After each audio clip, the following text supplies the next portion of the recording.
Hello, বাংলাদেশের জনগণ কি দেখাইলায়, কি চমৎকার দেখাইলায়। এখন জুলাই চলতেছে। এই জুলাই মাসে অবৈধ ফেসিবাদী সরকার শেখ হাসিনা পলাই গেছিল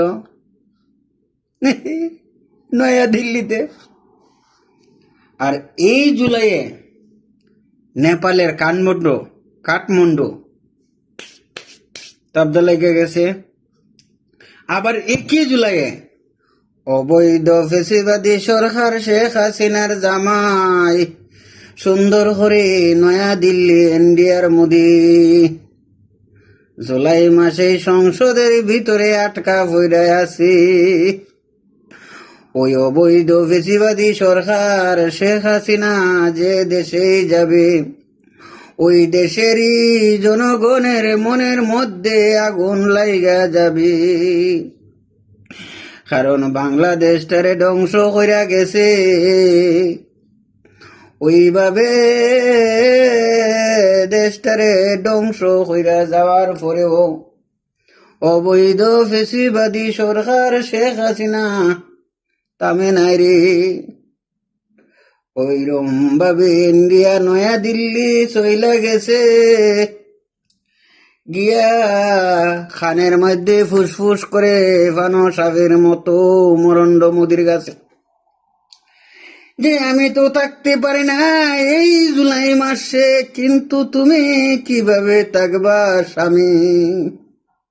তুমি কি আমার কথা চিন্তা করো নাই?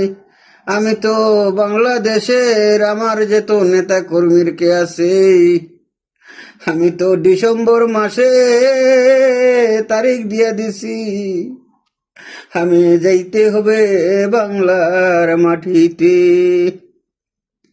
এইবারে স্বামীয়া উত্তর দিয়া বলে, বিবি